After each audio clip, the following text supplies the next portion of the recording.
כמו שאותו יימח שמו, אותו אחד מייסד הנצרות, אותו אחד מה שקורה איתו למעלה שם מות הגמרא בגיטים וזלמות שם הגמרא, דנים אותו בצואה רותחת, חבילה של צואה, של פסולת שיוצאת הקיבה של בני האדם, וחתולים וכלבים וערבים ונקנים, רותחת ובערה, שם שמים אותו, שם הוא נענש לרצון לדבר.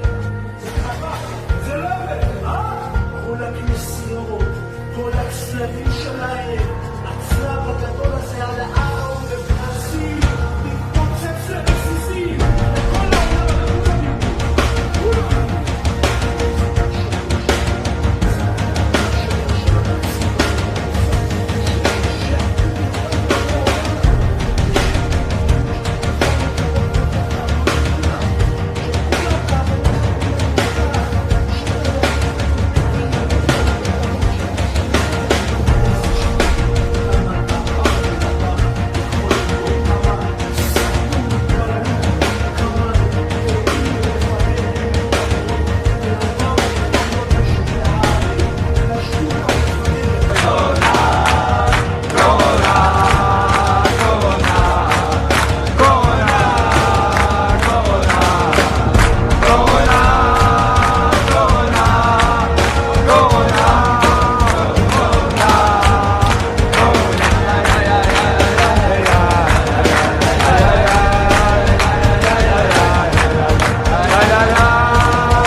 It's a pretty known fact that the Jews are God's chosen people, that the Jewish homeland is Israel, that the Jews believe in the Old Testament, and that the Old Testament is about Jews. However, almost none of these facts are true. Nowhere in the Bible does it call the Jews God's chosen people. Modern-day Israel isn't really the homeland of the Jews. The Jews don't really believe in the Old Testament, and only maybe 5% of the people in the Old Testament can even be considered Jewish. So now that you've branded me an anti-Semite, we can begin. So the expression anti-Semite literally means against Shem, or his descendants. However, being anti-Jewish isn't the same as being anti-Semitic. So let me explain. The Semites are the descendants of a man named Shem, who would father some of the world's most renowned empires and dynasties, such as the Assyrian and Babylonian empires, and even the Persians can call themselves Semites. So why is it when you say something against the Jews, you are considered anti-Semitic? Because just like stealing your religion, your homes, your money and businesses, some also love stealing names, inheritance, and land. So Shem is the son of Noah, the guy who built the ark when Mesopotamia flooded. The Sumerian kingdom would be destroyed by the flood, and the Semites would descend from the Caucasian mountains and establish the Akkadian Empire. Shem would have children, and one of his descendants would be named Eber. He would be the father of the Hebrew people, and the Semites would be called by his name. Eber's line would eventually give birth to a man named Abram or a Jew named Abraham, except Abraham has never been a Jew, nor will he ever be a Jew, and to call Abraham one is just plain ignorant, so let's go through it. So, according to the Bible, Abraham was a Hebrew and not a Jew, who God promised would be the father of many nations, not one single Jewish nation, but many nations, and that through him all the families of the world would be blessed. Abraham would pass this blessing on to his younger son Isaac and not his eldest son Ishmael. Isaac would have twin sons named Esau and Jacob. Again, the Abrahamic blessing would be passed down to the younger brother Jacob, who would then be renamed to Israel. Israel would then have 12 sons. His sons would each become their own tribes and eventually become their own nations. One of his sons would be named Judah, who would be the father of the Jewish people, and all Jews are related to him. Even though all Jews are Israelites, majority of Israelites are not Jews. Obviously, Israel would have to pass the Abrahamic blessing to Judah in order for them to be the chosen people. Israel would want his favorite son Joseph to inherit the Abrahamic blessing. However, Judah, the father of the Jews, would be jealous and conspire with his brothers to have Joseph killed. In the end, Judah sold Joseph into slavery for silver, much like Judah sold Jesus to the Jews. So the Bible portrays Judah as a jealous villain and Joseph as the chosen son. While in slavery, Joseph would rise to become the prime minister of Egypt and father two sons named Ephraim and Manasseh. In the end, Israel would adopt Joseph's sons and pass the Abrahamic blessing on to them, making them the chosen people and dividing Joseph into 2 tribes, making 13 tribes of Israel. As for the father of the Jews, his 2 eldest sons would die and Judah would end up bowing down to Joseph. So now that you understand that the Jews were never intended to bless the world, nor were they ever considered the chosen people, we can move on to our second point. So, is the Jewish homeland Israel? And the answer is yes and not at all. Israel was originally called the land of Canaan, named after Noah's grandson, Canaan. The land of Canaan was conquered by the Israelites after they left Egypt with Moses, found in the book of Exodus. The Bible says God commanded the Israelites to punish the Canaanites for their sexual immorality, which led to child sacrifice, which would eventually lead to cannibalism. The word cannibal actually comes from the words Canaan and the god Baal. Baal was the god of Canaan, and the priests were known for eating the children after they were sacrificed to him, hence why we call them cannibals. So now that you understand what kind of people were living in Canaan, try not to feel so bad when you read that God ordered us to exterminate them. The borders of the Jewish homeland were established by Joshua, who was one of the descendants of Joseph and not from Judah. So if we were to restore the Jews to their original land, according to the Bible, the Jewish homeland would look less like this and more like that.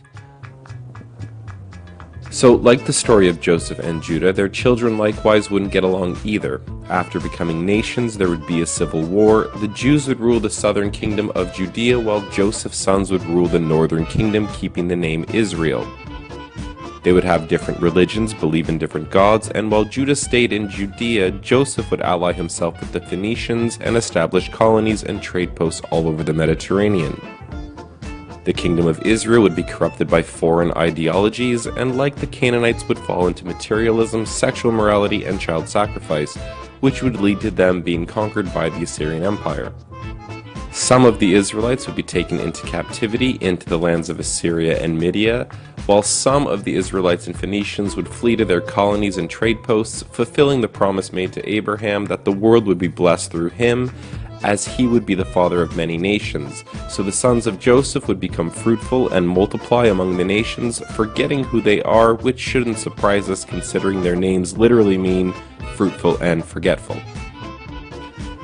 Just like the northern kingdom, the Jews would fall into sexual immorality and start sacrificing their children. They would be conquered and enslaved by the Babylonians, then freed and re-established by the Persians, conquered again by the Greeks, and later occupied by the Romans.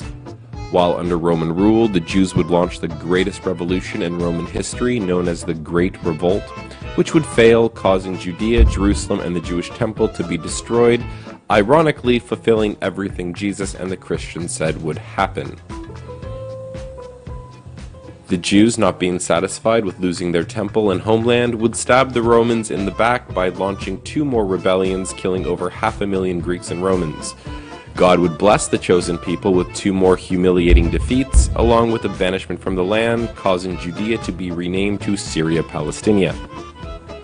So the reason the Jews have been able to take Palestine really rests on the fact that they've stolen the name Israel and have convinced the Christian West that they are the chosen people and that they alone are Israel. But once putting things into perspective, we see that just isn't true. Which brings us to our third point. Do the Jews believe in the Old Testament? The answer is kind of and not really. While waving around the Old Testament as if they believe in it, the Jews actually have secondary books that they consider just as important, the main book being called the Talmud. To explain the Talmud, we have to understand some basic Jewish Roman history, going back to Emperor Claudius, who, like Emperor Tiberius, tried to ban the Jews from Rome after branding them aggressive troublemakers. Sadly, Emperor Claudius didn't understand how to play the Game of Thrones and ended up mysteriously being killed.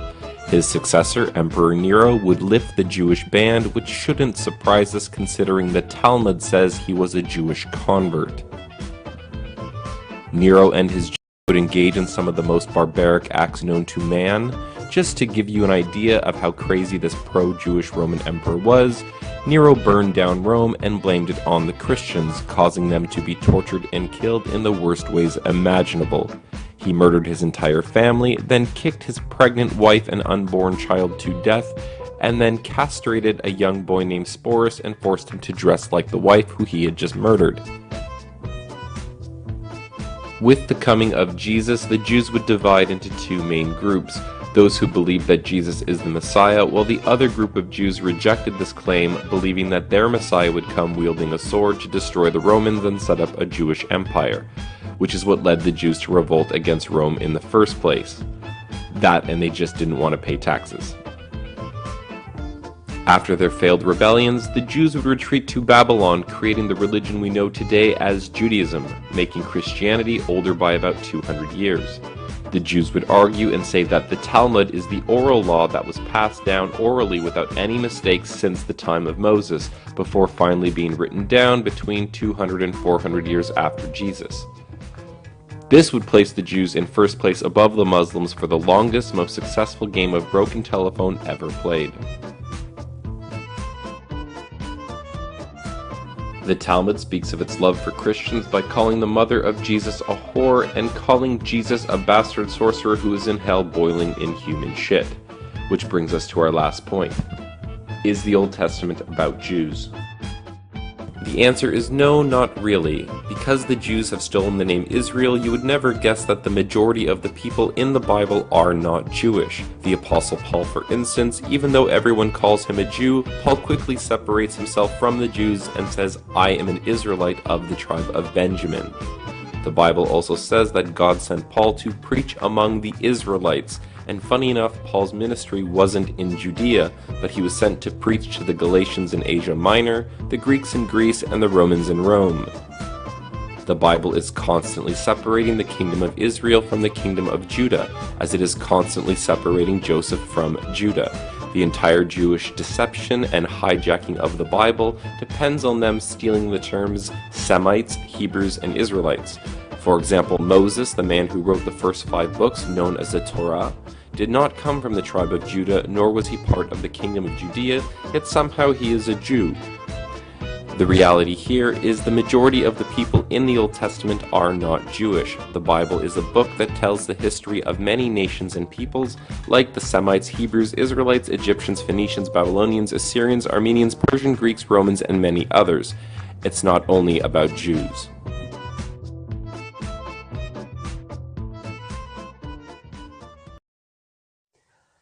To give you the scope of the system covers the entire internet right now, 2 social networks, Facebook and Twitter, and it covers all the posts, all the tweets. Of them, it identifies every day 200,000 suspect posts and tweets that are suspected for anti-Semitism. Then it analyzes them using artificial intelligence and machine learning, and ultimately identifies roughly 10,000 anti-Semitic posts a day. As of now and forward, this information is going to be made public. It in itself will be a great deterrent to anti-Semitism. Suddenly we'll know which city is the most anti-Semite city in terms of internet activity. We'll know who are the 10 top anti-Semitic tweets and Twitters. We'll know on a certain day we see a spike in anti-Semitism. We'll be able to drill down and understand what caused it. Just by the fact of knowing all of this, it in itself hopefully will shame people into acting better. Here in Tel Aviv at a specific location, it's up and running. This command center takes the information that is analyzed and created here and then acts. It could be, for example, identifying a specific post that is calling for anti-Semitic action and then notifying the local intelligence and law enforcement forces in a certain European country. It could be to tell the municipality of a certain city, and this week I might say that Manchester is one of the highest anti-Semite activities.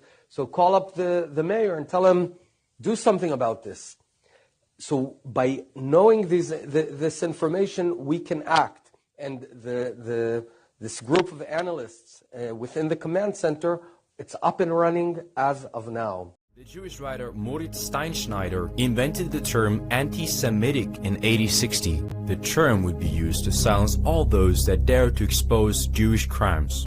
The term would be used to silence all those that dare to expose Jewish crimes.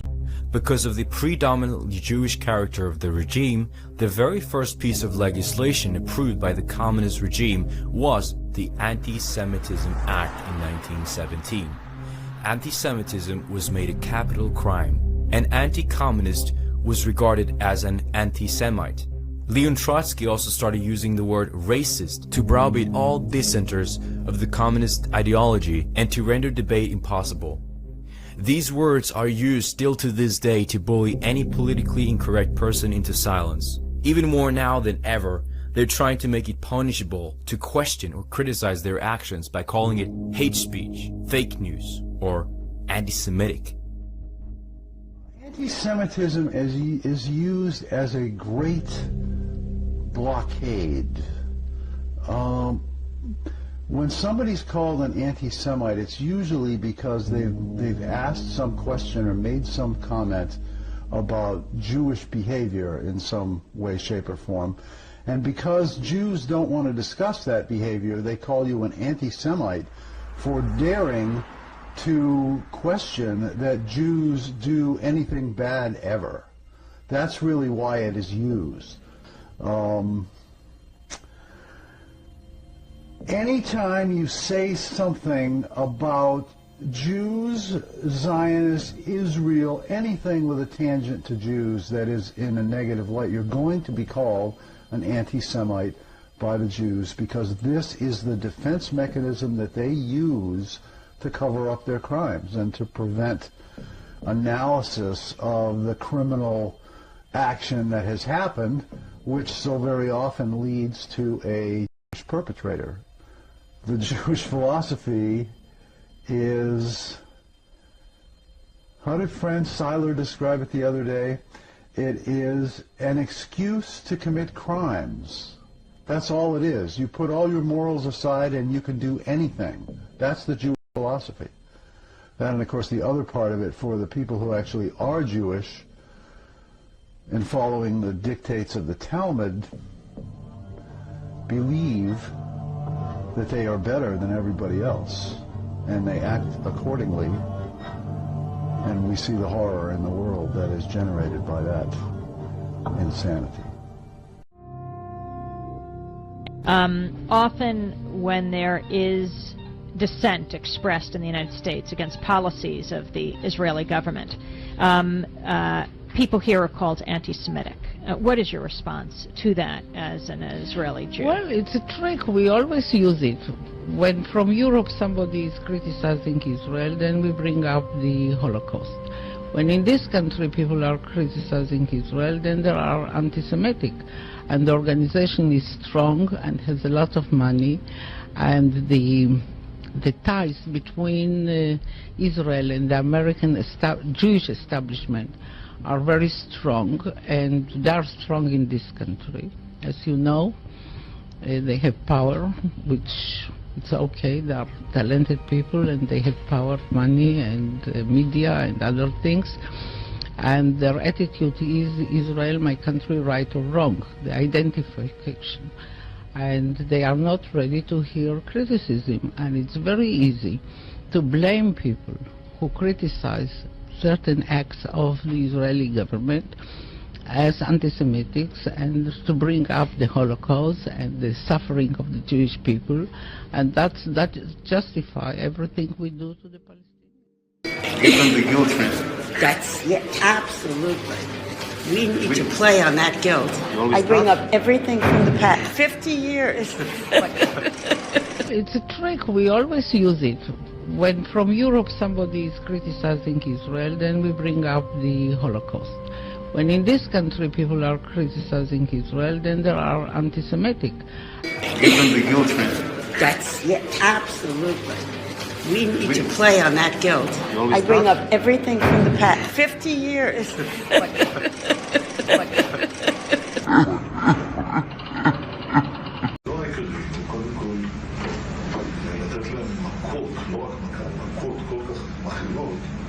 שהמחיר יהיה כבד מנשוא, כרגע המחיר לא כבד מנשוא, על התקפה רבת היקף על הרשות הפלסטינית. להביא אותם לפחד שהכל מתמוטט. לא פוחדים, צוחקים להם, יראו לנו לתוך הישרת פה וצחוק ופשוט הם לא פוחדים. זה מה שמביא אותם ואז רגע, אבל אז השוק מהעולם יגיד מה, אתם כובשים? אני לא להגיד כלום, אתה לא מפחד מהעולם, ביבי. במיוחד היום עם אמריקה, אני יודע מה זה אמריקה. אמריקה זה דבר שאפשר להזיז אותו בקלות, להזיז לכיוון הנכון. אבל לא יפריעו לנו. אם אנחנו עושים את זה משהו, אז הם... יש שאלה, אז נניח שהם אומרים משהו. 80% מהאמריקאים תומכים בנו. זה אבסורד, 80% מהאמריקאים תומכים בנו. זה אבסורד, 80% מהאמריקאים תומכים בנו. זה אבסורד.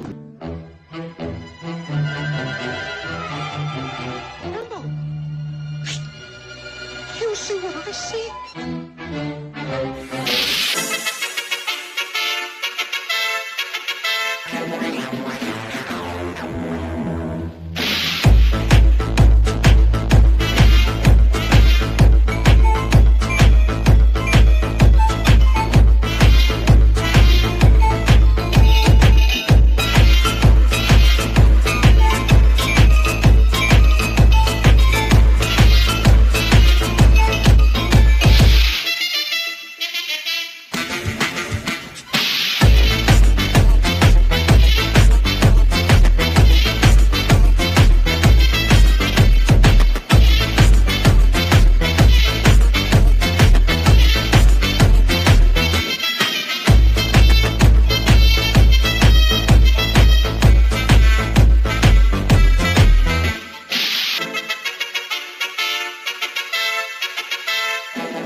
that's the thing. The Jewish connection to the refugee is not a conspiracy. That's something that we're very, very proud of. The organization that Robert Bowers was constantly calling out is an organization called HIAS, which brought people, including Sergey Brin, to this country. It started in the 1880s to bring Jews who were fleeing the pogroms of Eastern Europe. Now they help Jews and non-Jews all over the world fleeing persecution. I met a man in Arizona on Sunday, a Jew from Cairo, who was helped out of Egypt following the 1967 war. This synagogue exemplified those values. It participated in something called Refugee Shabbat. The previous Saturday, it was one of the participating synagogues nationally.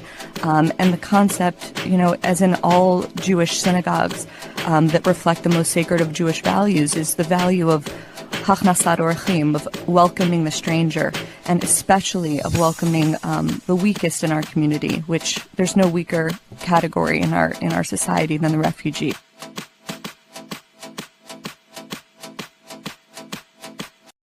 And what about these characterizations that these people are criminals by Donald Trump? Well, people are generally very low-income people. They're unemployed. They're community members. They are not criminals. There are many, many, many families. The group was stopped at the Guatemalan border on Monday when I was with them. There were dozens and dozens of families, including mothers with small children, with babies. They were held up for a couple hours by police. Kids literally fainted.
I'm William Pierce, chairman of the National Alliance.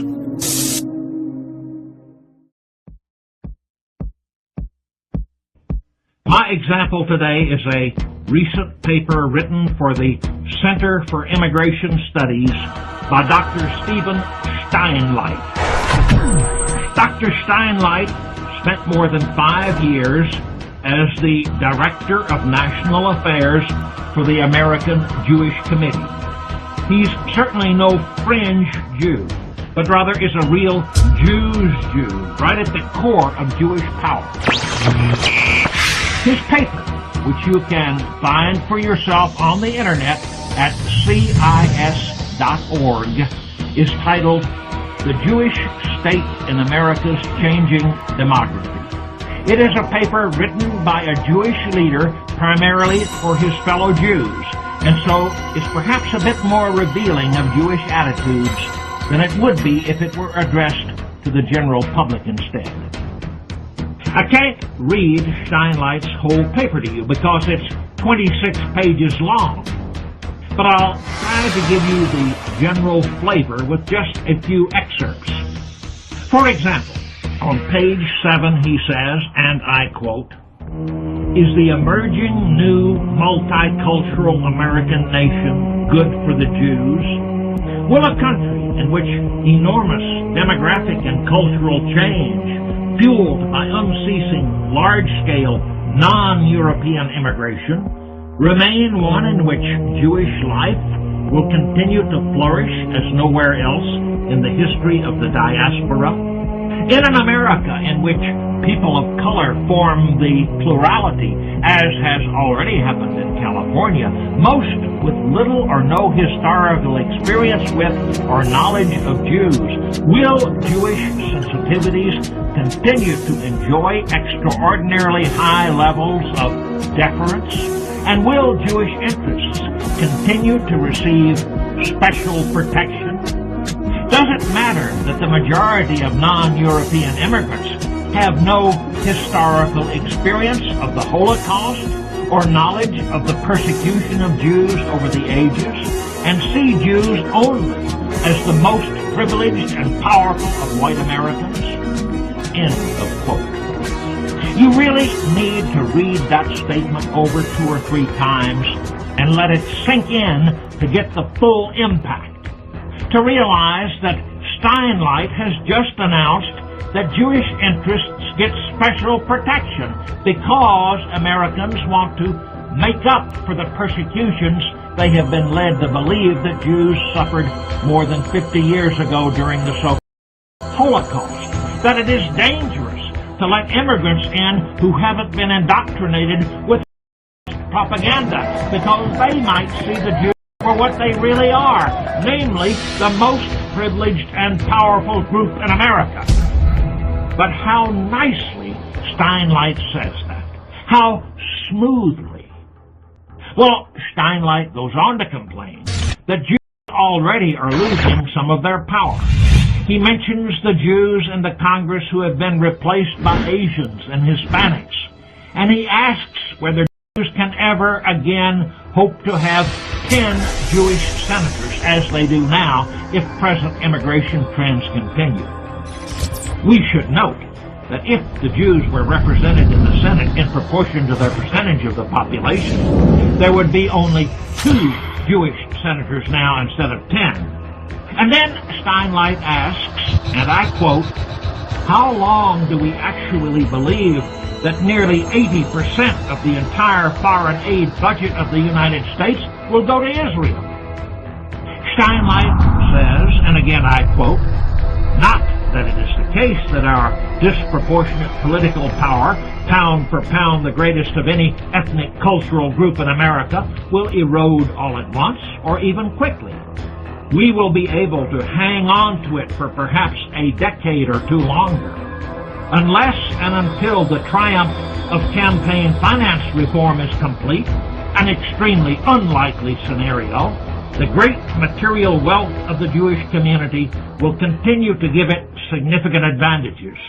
We will continue to court and be courted by key figures in Congress. End of quote.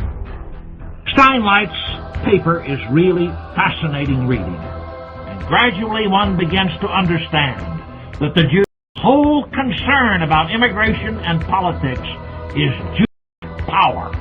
That's all that concerns them. And Steinleit actually communicates that message to his fellow Jews. But he heaps on so much obfuscation that the average Gentile will never get it.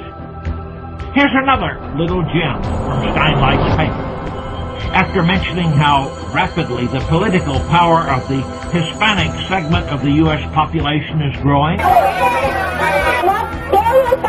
and how racially self-conscious this segment is, Steinleit says, and again I quote, for perhaps another generation, an optimistic forecast, the Jewish community is thus in a position where it will be able to divide and conquer and enter into selective coalitions that support our agendas. End of quote.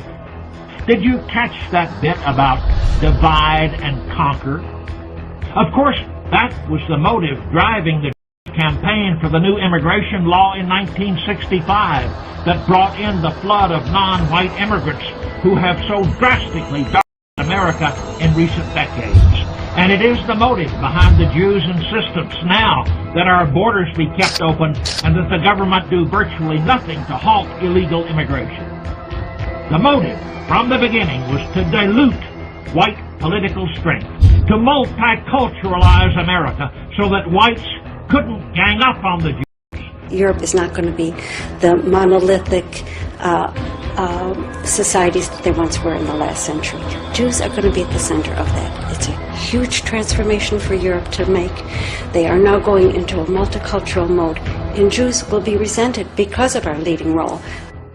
And Steinleit admits the virtual Jewish unanimity on the immigration question as well as the decisive role the Jews have had in shaping the U.S. government's immigration policy.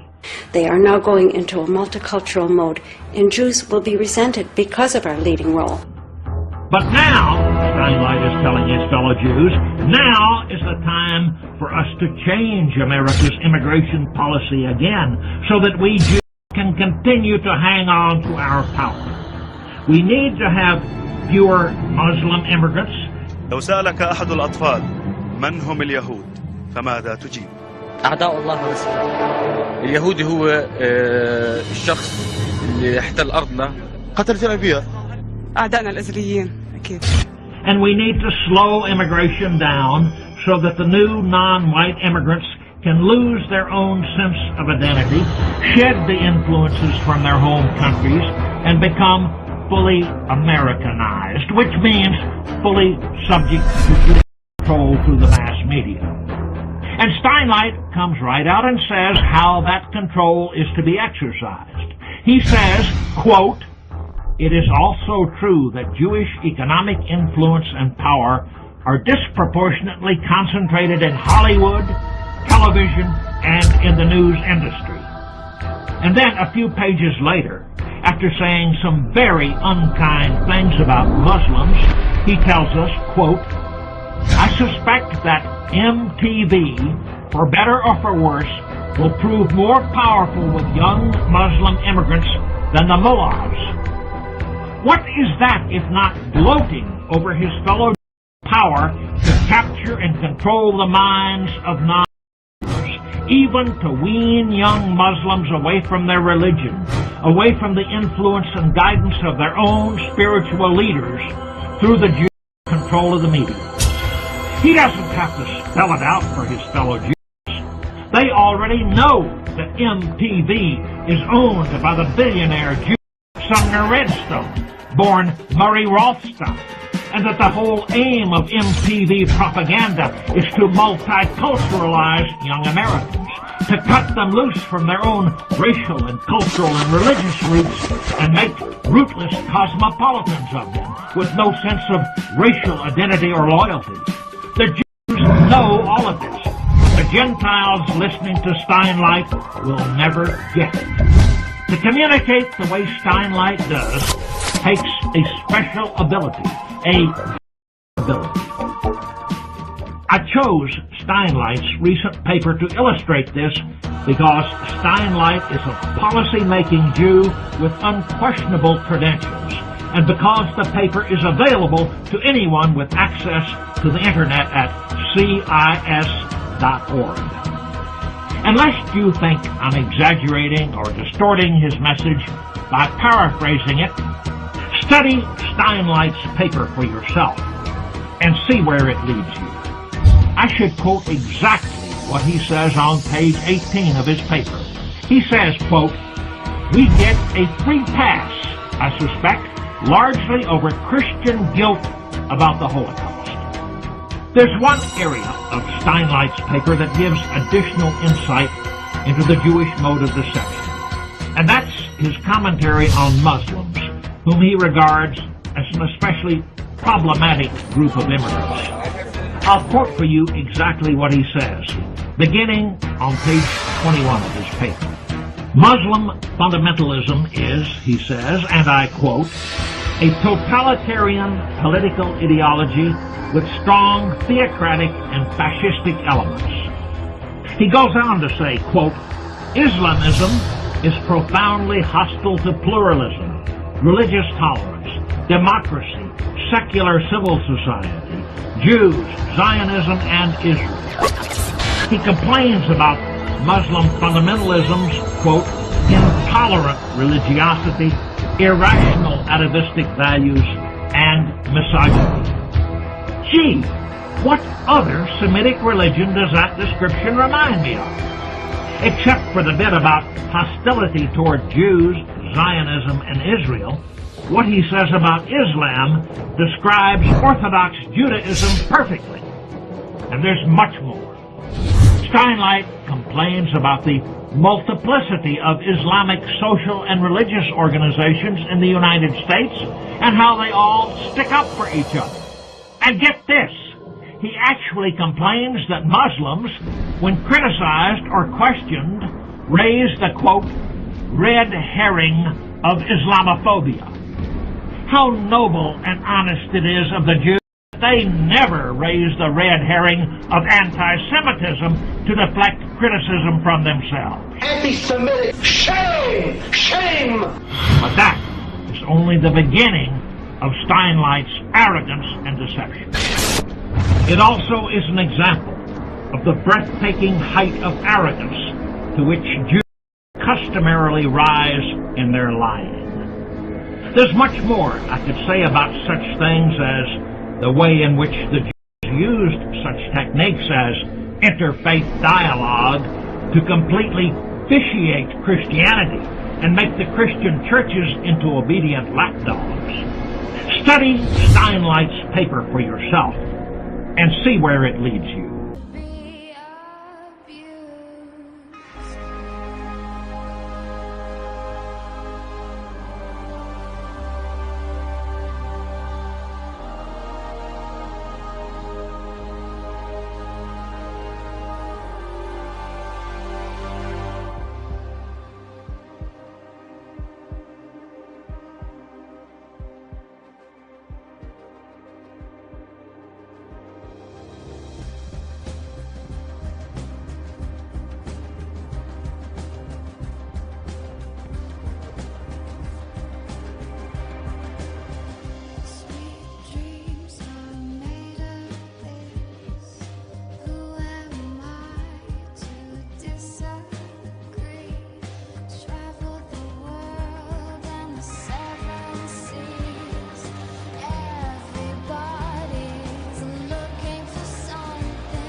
this group has been doing this for a long, long, long, long time. Back in the 1600s, I'm going to use some ancient history now, King Charles I, he had thrown the Kabbalist Luciferian weirdos out of England. His predecessors had several hundred years earlier, as far as putting in their international banking systems and putting in all of their, fiat money and all of their Babylonian money magic, which these guys who basically do all that claim that dollars for that Babylonian money magic was given to them by Baal, the god Baal's Lucifer, by human sacrifice. Just thought I'd throw a few of these little facts in with you guys now. They say that's where it came from. And what's interesting, King Charles I did not want to have them back into England. Now, there were some other things that he did too. He married somebody that didn't want him to marry, and they said he was basically not doing the best for England. And then some guy named Oliver Cromwell, which you guys have probably heard of, led the parliamentarians basically against the king. And these formidable forces won an important victory against the king's royalist forces at Marston Moor in 1644 and at Naseby in 1645. And what ended up happening is King Charles was basically arrested and put before a high court controlled by his enemies, and they took the king and they took his head off. They beheaded him. They beheaded the King of England. I kid you not, because one of the reasons he did not want the bankers back into England. And this monarchy was then abolished. And Cromwell, of course, he was Cromwell, assumed control of the new English Commonwealth.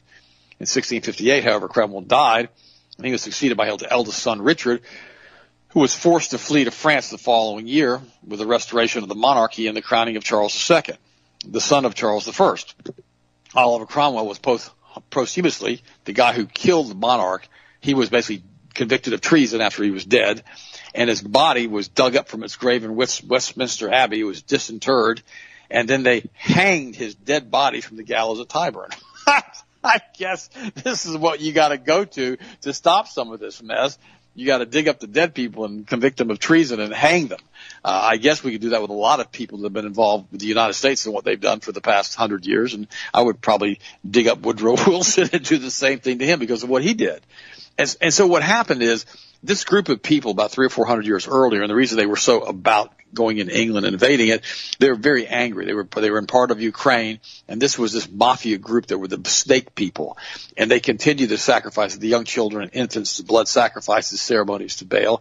It's the same group, the synagogue of Satan, that had been carried through for 1,000 years. That they've been around since the beginning, and this group became known as this Kabbalist Luciferian mafia, and these leaders. They developed this really extensive spy network, and they found out that Russia was going to come in there and invade their country, and they quickly left their country along with all of their wealth. But then they plotted they plotted eternal revenge against the Russians and the surrounding nations that had invaded the country there that they were in the Ukraine. And then, to accomplish their invasion, they hired Oliver Cromwell, that's why I gave you this information a minute ago, to murder King Charles I and make England safe for the Kabbalist Luciferian banking again. They began the English Wars, which raged for nearly a decade, resulting in the regicide of the royal family and hundreds of genuine English nobility. And this is how the city of London was set up as the banking capital of Europe. It was through Oliver Cromwell killing King Charles I. This is how they got their inroads in there to start with, and they lost the beginning of the British Empire. This is what happened. Okay, now, when you understand this, you understand who these guys are and what they're doing, and how they're basically used their vast fortune then to enter into a new banking system that was based on secret Babylonian money magic that they said, again, they'd learned from the evil spirits. And what they did, this money magic involves the substitution of paper credit certificates for gold and silver deposits, which allowed travelers to travel with their money in a form that offered easy replacement should they lose the certificates or have them stolen. Because that was the problem back then. If you were running around with a bag of gold on your waist, and somebody decided to hit you in the head and take your bag of gold, there wasn't much trace in the bag of gold. So they started issuing these certificates of money on deposit. It's kind of like a cashier's check that could be reissued. You see that in that movie with Liam Neeson that he did, Rob Roy. His basically head guy would have borrowed some money, about £1,000, I guess, from the local lord in town. And they set this guy up to rob him after he had the cash. And he didn't want the cash. He wanted a certificate. He did not want cash. And they said, well, you can take the cash or you're not going to get anything. So they gave him the cash so they could rob him. And they took the money from him. And then, of course, they killed him and they, buried his body. So then everything proceeds around that as far as the rest of that movie. But, what's interesting to them these people basically came into Germany. The Rothschild family did, who was part of this, and their name was Bauer, and they changed it to Rothschild, and they were also Kabbalist Luciferians, and they were brought into that sect by the guy Sabbatain Zevi out of 1666 when all this other stuff was going on. And when you understand that these the Rothschilds had 5 sons who then infiltrated and took over European banking in the city of London's central banking system to basically covert operations like they do now, including a false report of Napoleon winning against the British when he actually lost. And this allowed the Rothschilds to use fraud and deception to steal the wealth of the English nobility and basically the gentry who had made business investments with the City of London banking institutions. And what they did, they had a series of, towers set up that they could see across the English Channel, and they basically said that Napoleon had won the war and not lost at Waterloo, and so everybody started selling their investments, and then the Rothschilds put that false information up, which then allowed them to come back in and buy these investments up for pennies on the dollar. Complete stock market manipulation, as they have continued to do today. And all of this stuff was the black art of Babylonian money magic. And because they basically continue to feed their children to Lucifer and feed him the energy from these children. And so all of these people, these groups that are involved in all this, these synagogue of Satan people, these are enemies at the gates. And we need to realize that. You know, in the 1600s, when they killed these British royals, they substituted their own fakes. And in the 1700s, they murdered the French royals. Right before World War I, they murdered the Archduke Ferdinand to start World War I. And in 1917, they ascended their same Kabbalist army with the Bolsheviks and infiltrated and attacked Russia, murdered the Tsar and his family in cold blood. They bayoneted his favorite daughter through the chest, and they stole all the Russian gold, silver, and art treasures. And then right before World War II, they murdered the Austrian and German royals, and they got rid of the Chinese royals, and they disempowered the Japanese rulers. This is the same group that did all this stuff. And they absolutely hate Jesus. They also were involved in the assassination of McKinley and of Lincoln and of JFK. So they have done the same thing to the United States. And then the group set up through the British Empire because they were upset because they were sending so much money to China for its high-quality silk and spices that weren't available anywhere else. They then, through their Kabbalist International Network, heard of Turkish opium and its habit-forming characteristics, and they deployed a covert operation to buy Turkish opium and sell it in China. Then they infected millions with basically a heroin opium habit that brought back gold and silver to the Rothschild coffers, but not to the British people. The opium addictions created by the Rothschilds' sales to China harmed China so much that China went into war on 2 occasions to stop it. These were known as the Boxer Rebellions or the Opium Wars. The money the Rothschilds gained from the sale of opium was so vast they became even more addicted to the easy money that opiates addicts on the opium to the people on the planet. They were the funding source behind the establishment of the American colonies by incorporating the Hudson Bay Company and other trading companies to exploit the New World of Americas. A lot of people say they were also involved in the mass extermination of the indigenous people, the Indians in America, to allow for the expansion of the expansion into the exploitation of the vast natural resources. You know, and this goes on and on and on and on and on. And that's why I say to you, they're the same ones who started the international slave trade that basically took these African leaders who were selling their own citizens into slavery and basically sold them to the colonies, to the international banking cartels out of Russia, out of England. All of this stuff is something that I've talked about repeatedly on the show, but I just wanted to kind of put it all in a little template for you that you could follow more easily. And, you know, and then when they tried to set up the American Central Bank, again, in 1832, they were blocked by President Andrew Jackson, who called them satanic and basically said they were just a brood of vipers and serpents. He loathed these guys because he knew who they were. And they continued to do this over and over and over again. In 1913, like I mentioned earlier, they got Woodrow Wilson, who was highly basically compromised because of his affairs he'd had at Princeton, and many people believe he had syphilis and he wasn't dealing right mentally, and they basically blackmailed him to bring us the Federal Reserve System and also to bring us the income tax system in the United States. All of this stuff, when you realize what happened, you know, that this thing, they had the unconstitutional Federal Reserve Act. They passed it on Christmas Eve. I mean, who in the world is working on Christmas Eve? And they did it without a required quorum or majority. That act was then signed by the crooked bought-off Wilson, who was a traitor to America, like the other members of Congress who voted for it. And all of this stuff, including the FBI and how compromised it is and how they've continually blocked the prosecution of Hunter Biden and his laptop, all of this stuff is the same group of people. You know, they supported and controlled J. Edgar Hoover, who was a cross-dressing transgender weirdo pervert. And he basically got all of this information on so many members of Congress, and that whole program has continued to expand, you know, through the Mossad and through MI6 and through the CIA and through crooked members of the military and crooked members of these secret societies. And this is the group now that still continues to plan and run the planet.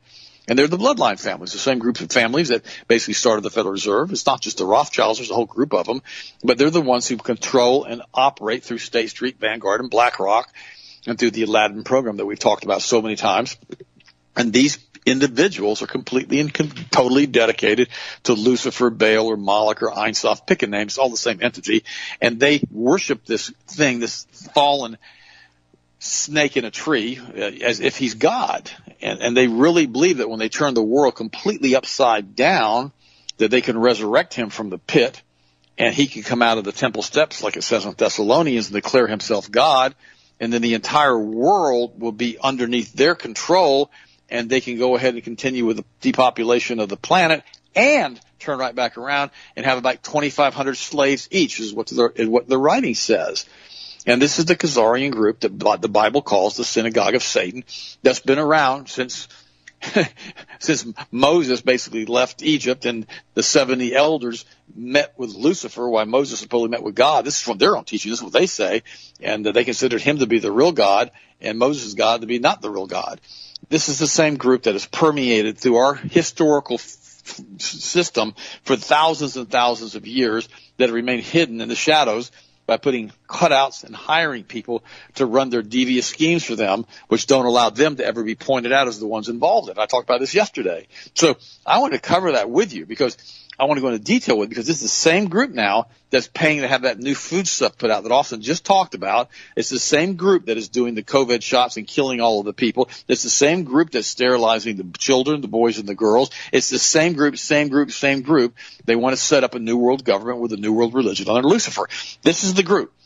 So now you've got a little summary you can give your friends. You think, well, that all sounds crazy to me. I've never heard of some guy named Cromwell. Look it up. Just look it up. And I'll post these articles for you on the website.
Every 100 years, we, the sages of Israel, have been accustomed to meet in Sanhedrin in order to examine our progress towards the doctrine of the world which Jehovah has promised us, and our conquests over the enemy, Christianity.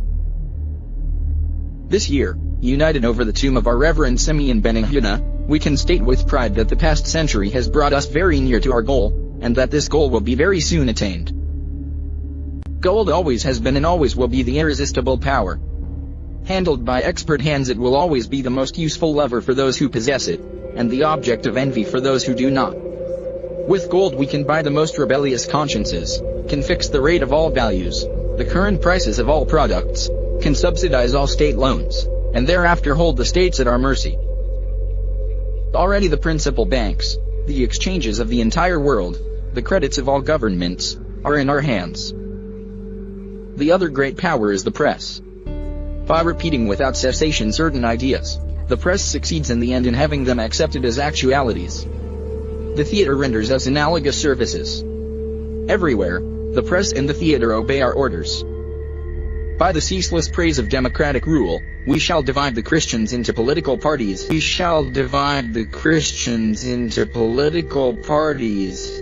We shall destroy the unity of their nations. We shall sow discord everywhere. Reduced to impotence, they will bow before the law of our bank, always united, and always devoted to our cause. We shall force the Christians into wars by exploiting their pride and their stupidity. They will massacre each other, and clear the ground for us to put our people into. The possession of the land has always brought influence and power. In the name of social justice and equality we shall parcel out the great estates. We shall give the fragments to the peasants who covet them with all their powers, and who will soon be in debt to us by the expense of cultivating them. Our capital will make us their masters. We in our turn shall become the great proprietors, and the possession of the land will assure the power to us. Let us try to replace the circulation of gold with paper money. Our chests will absorb the gold, and we shall regulate the value of the paper, which will make us masters of all the positions. We count among us plenty of orators capable of feigning enthusiasm and of persuading dogs. We shall spread them among the people to announce changes which should secure the happiness of the human race. By gold and by flattery we shall gain the proletariat which will charge itself with annihilating Christian capitalism.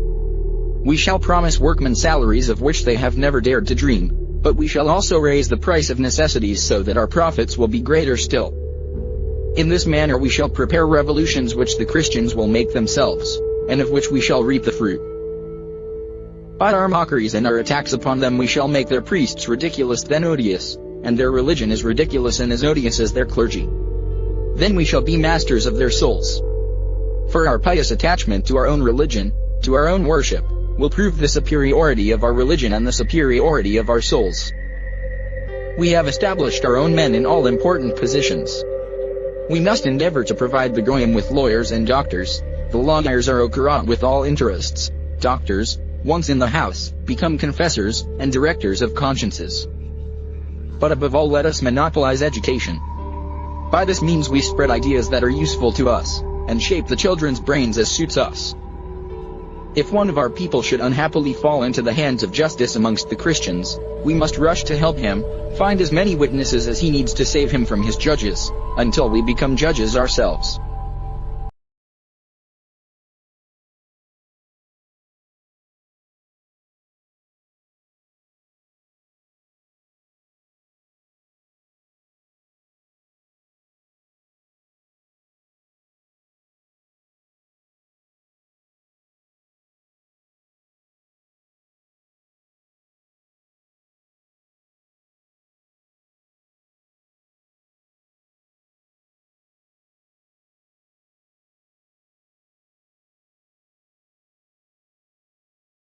The monarchs of the Christian world, swollen with ambition and vanity, surround themselves with luxury and with numerous armies.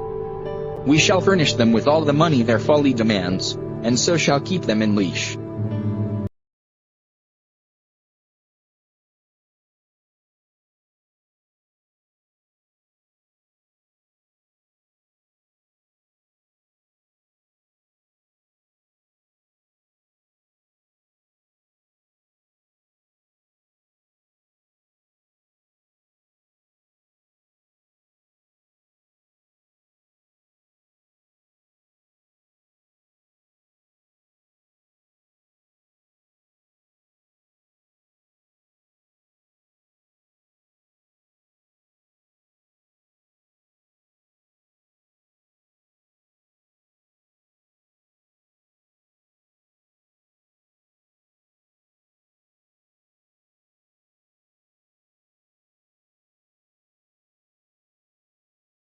For ages past, the sons of Israel, despised and persecuted, have been working to open up a path to power.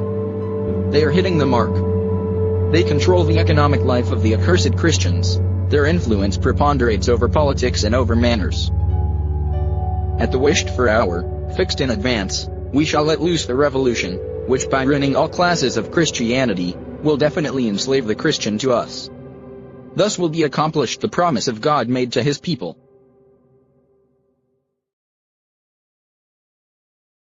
The Jews would have us believe that there's something sacred about the Western Wall, that it's a remnant of the Second Temple, where paper prayers of the Goyim are snatched by the divine presence, who supposedly dwells within its crevices and stones. Dead wrong. The Wailing Wall is actually the remains of a Roman fortress named Fort Antonia, built north of the actual temple site, where no protruding rock ever existed, but rather was built upon the Gihon Spring. The rock upon which the dome of the rock was built, adjoining the Western Wall, was actually the centerpiece around which Fort Antonia was built.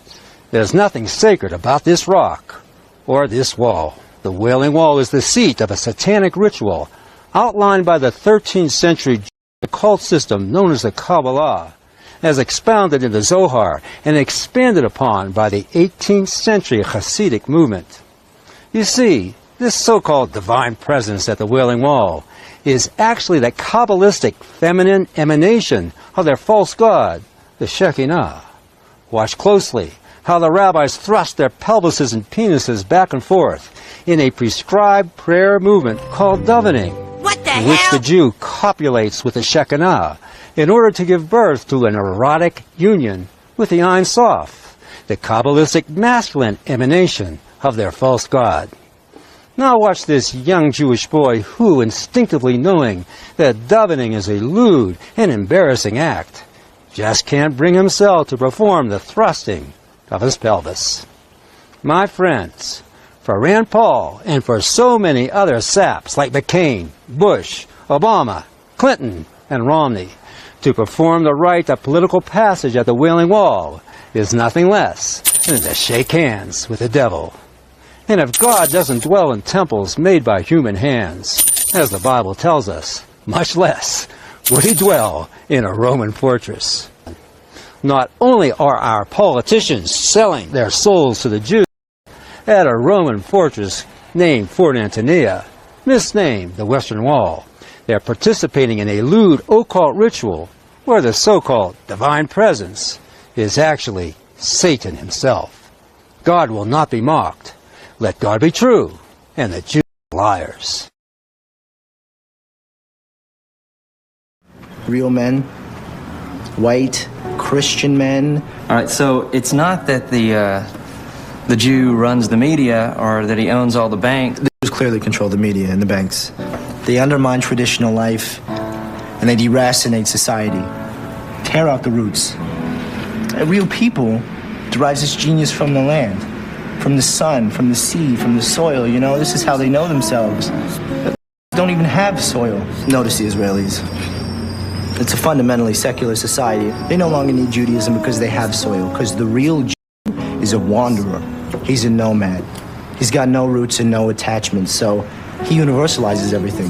You can't hammer a nail or plow a field. All he can do is buy and sell and invest capital and manipulate markets, and, you know, it's like all mental.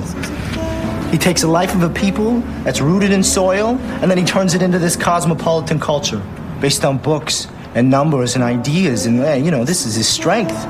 You can take the greatest Jewish minds ever. Marx, Freud, Einstein, what have they given us? Communism, infantile sexuality, and the atom bomb. In the mere 3 centuries, it's taken these people to emerge from the ghettos of Europe. They've ripped us out of a world of order and reason. They've thrown us into a chaos of class warfare, irrational urges, relativity, into a world where now the very existence of matter and meaning is in question. Why? Because it's the deepest impulse of a Jewish soul to pull at the very fabric of life till there's nothing left but a thread. They want nothing but nothingness. Nothingness without end.